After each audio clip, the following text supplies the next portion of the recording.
Bonjour. On va donc attaquer un chapitre sur la dynamique de la biodiversité et elle va parler précisément des successions écologiques et comment ça se passe. Voilà.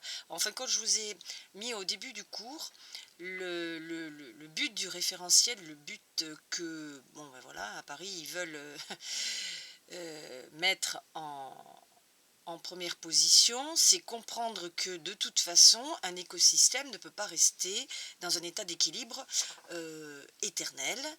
Donc il peut être apparent, il peut évoluer. Et donc le but de ce chapitre, ça va être d'expliquer comment un écosystème peut évoluer dans le temps, tout simplement. Donc on va apprendre qu'est-ce qu'une succession écologique, tout simplement, et puis après on verra comment un écosystème peut s'en sortir quand il est abîmé et comment il peut être restauré. Voilà. Donc on va tout d'abord regarder l'évolution spontanée d'un milieu, donc suite par exemple à des perturbations. En tout cas, c'est toujours un processus, et je l'ai bien mis, ordonné, dirigé et prévisible. On sait maintenant exactement dans quel sens les espèces arrivent et comment ça se passe. Alors il y en a deux grandes, la fameuse série progressive, donc, et puis la régressive qu'on verra après. Alors la progressive, vous prenez en même temps votre poly où il y a les photos du livre, je vais vous les montrer en même temps. Donc la progressive, c'est tout simplement un ensemble donc de communautés vivantes qui va donc avancer ensemble vers un état de maturité. Alors les 4 stades là sont à apprendre, hein, je vous le dis tout de suite, il faudra même savoir les dessiner sur une succession écologique, hein. Si ça tombe en exposé, il faut savoir le faire. Donc le stade pionnier, c'est donc, comme son nom l'indique, des espèces pionnières de type herbacées, plantes annuelles, petits animaux. Ensuite, le stade juvénile, où on va voir apparaître des arbustes, des végétations un petit peu plus vivaces. Ensuite, le stade mature, où les végétations ligneuses type arbre, donc arborescentes. Donc maturité, équilibre presque, et puis après c'est naissance, parce que les arbres arrivent en train de mourir, et mort et vieillesse des espèces. Ça ne veut pas dire là c'est naissance automatiquement de l'écosystème, mais à l'intérieur d'un écosystème, d'une forêt, vous avez des arbres qui meurent, hein. Donc voilà, le tout c'est qu'il y ait équilibre entre les arbres qui meurent et les arbres qui sont là vivants. Donc là je vous ai mis que quand il y a l'évolution d'un stade pionnier vers un stade mature, il va y avoir donc une augmentation de la biodiversité. Il va y avoir un réseau trophique qui va être de plus en plus riche. Donc quand on démarre, il y en a bien sûr deux. La succession primaire. Alors la succession primaire, c'est celle qui arrive sur une zone neutre. Alors c'est très rare, hein, de nos jours, une succession primaire. Alors je crois que je vous en ai mis, oui, je vous en ai mis à la page 2 du poly. Alors on va aller juste voir. Alors la page 2, elle est là. Voilà, je vous en ai mis ici des successions primaires. C'est-à-dire qu'on part d'un sol, on va augmenter un petit peu, voilà. Oups. Alors, voilà. Oups. On va monter. Voilà, comme ça vous voyez mieux. Ici, on part carrément d'un éboulis, c'est-à-dire des roches, c'est tout. Donc c'est vraiment pur, il n'y a rien de rien. Et puis, 5 ans après, on a ça. 10 à 20 ans après, avec un peu de chance, on peut avoir autre chose. Et puis 50 ans après, on se retrouve avec une forêt, et 200 ans après, une super forêt bien équilibrée et à sa maturité. Alors, on en a un autre qui est juste en dessous, c'est dans le cas aussi d'un éboulis. Alors l'éboulis, il est là, que je ne me trompe pas, voilà, il est là. Voilà, donc pendant 10 ans, il y a ça, puis le temps que les petites plantes arrivent, 50 ans, c'est pas top, hein, on n'a toujours pas grand-chose. 200 ans, il y a ça, 1000 ans, il y a ça, voilà.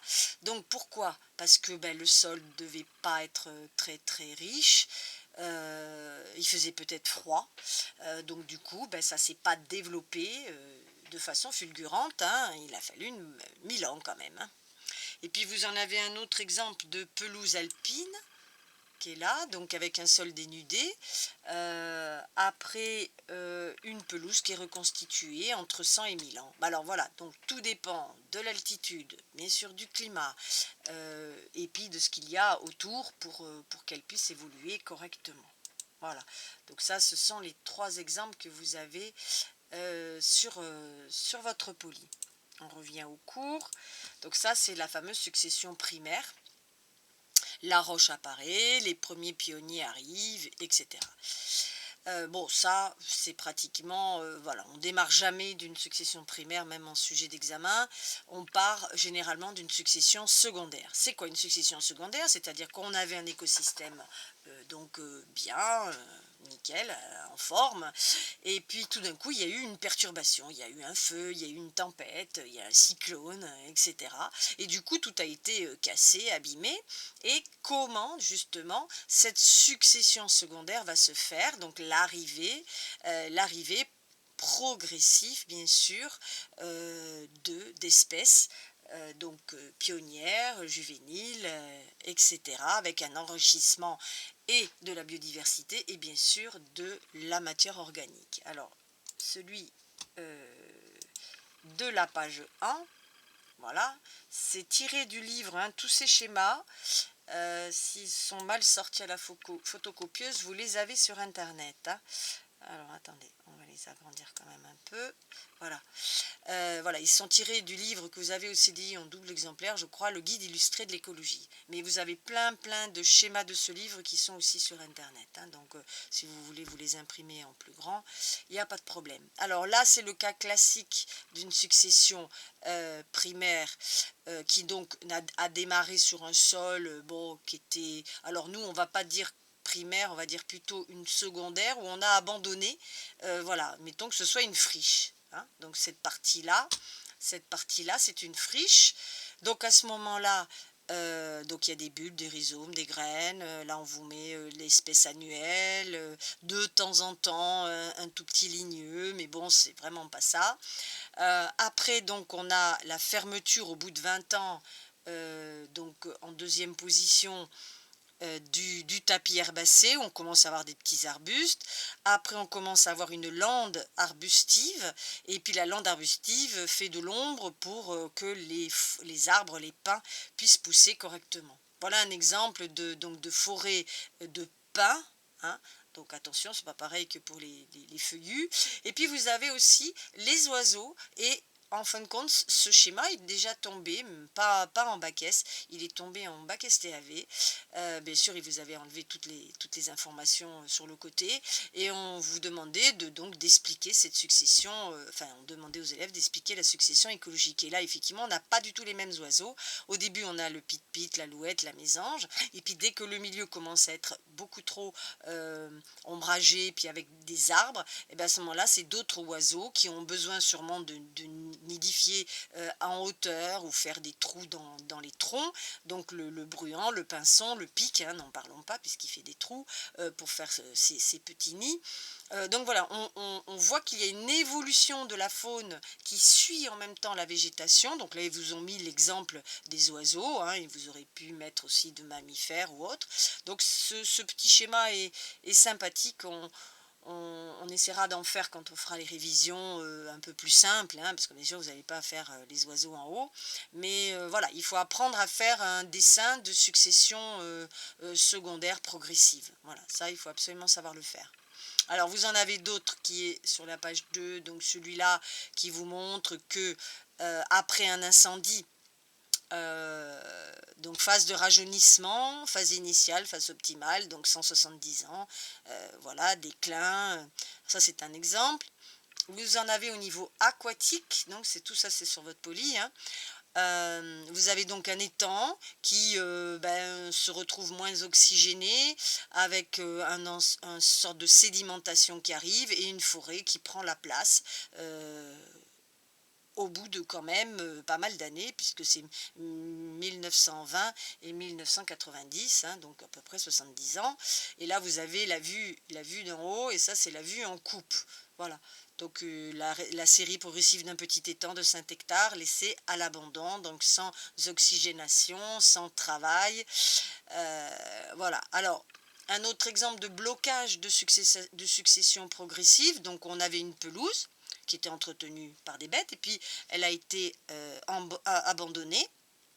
Donc arrêt de la pastoralité, hein, donc quand on met les bêtes dans les champs, au niveau des montagnes.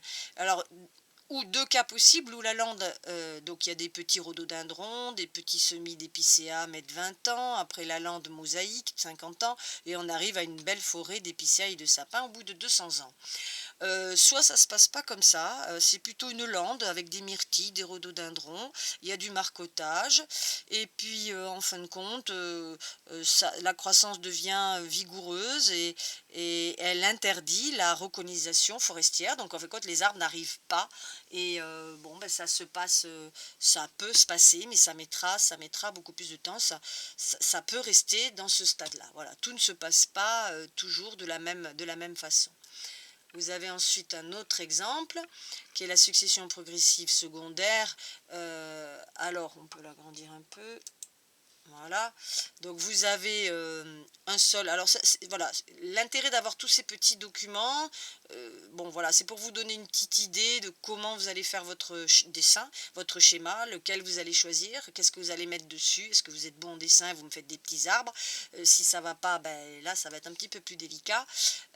Donc vous avez la friche herbacée, la lande épineuse, la lande boisée, le prébois et la forêt. Voilà, donc un embroussaillement pendant 20 ans, un boisement naturel encore pendant une trentaine d'années. Donc voilà pour tout ce qui est série progressive. Il y a plein de petits exemples comme cela.